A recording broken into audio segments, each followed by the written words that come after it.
Here, the BBC understands that a public consultation will be opened before a ban on so-called conversion therapy, which is due to be announced in the Queen's speech.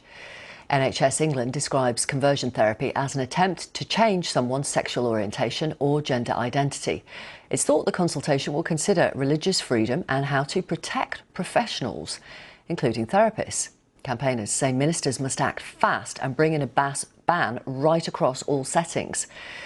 Equality advisor Jane Ozanne, who resigned from a government advisory panel after accusing ministers of creating a hostile environment for LGBT plus people and being slow to act, told me how she survived conversion therapy. The government is going to launch a consultation and they are considering how to protect religious professionals. They are considering potentially exemptions for certain religious professionals when it comes to gay conversion therapy. What do you think of that? I think that's absolutely outrageously awful. The government's duty is to protect LGBT people from all forms of conversion therapy, specifically the forms that we know are happening in Britain today. And that is happening in religious places by religious leaders. No exemptions should be given. The UN is absolutely clear that religious practices need to be included in this ban because they are the primary form of conversion therapy. And to leave a door open is to consign many people, young and old, to a very dark future. And sadly, I know far too many who have attempted suicide and even have taken their lives because of this. Be very interested to hear from you if you have experienced this kind of conversion therapy. Do send me an email. You can be anonymous, of course. It's victoria@bbc.co.uk. Let's talk now to Peter Lynas, who is the UK director of the Evangelical Alliance, which represents 3,500 churches.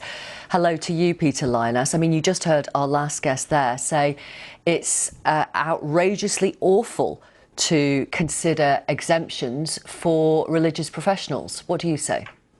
Yeah, look, the Evangelical Alliance is urging the government to do two things to honour both commitments that it has made. One is to end the harmful and abusive practices, and we've just heard Jane talk about those, and rightly those should be ended.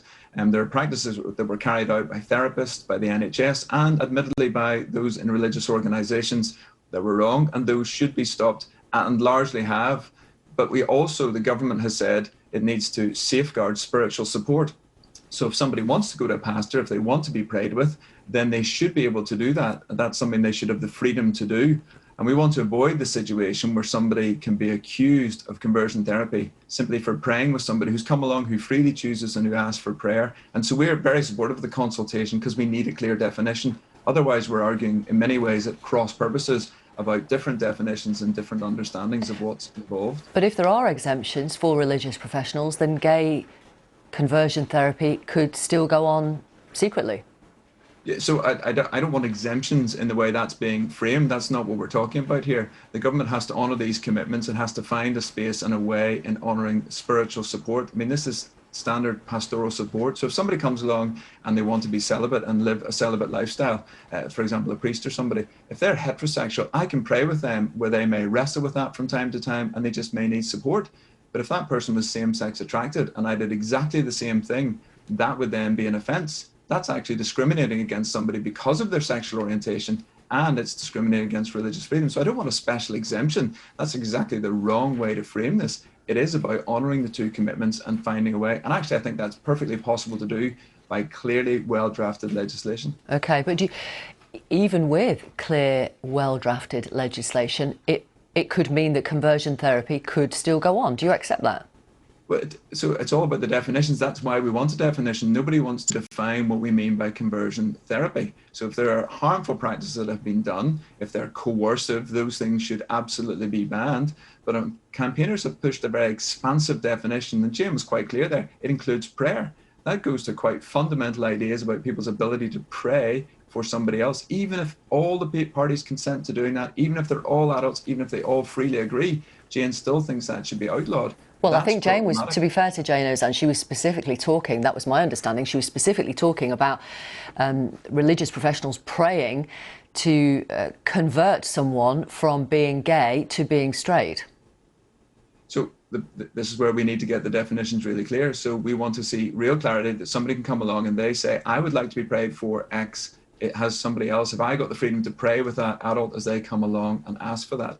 That's why we're in favour of the consultation, because I think at the minute, actually, there's probably 90% of areas of agreement, the things that should be banned or probably already are banned. But we've also got to protect the rights of those who are same-sex attracted and want to make a different decision. Not everybody wants to make the same decision as Jane, and the freedom of religion of those who want to pray. So we've got to find ways to do both. I think that's perfectly possible, and that's why we need clear definitions. Thank you for talking to us. Thank you. Peter Linus from the UK Evangelical Alliance.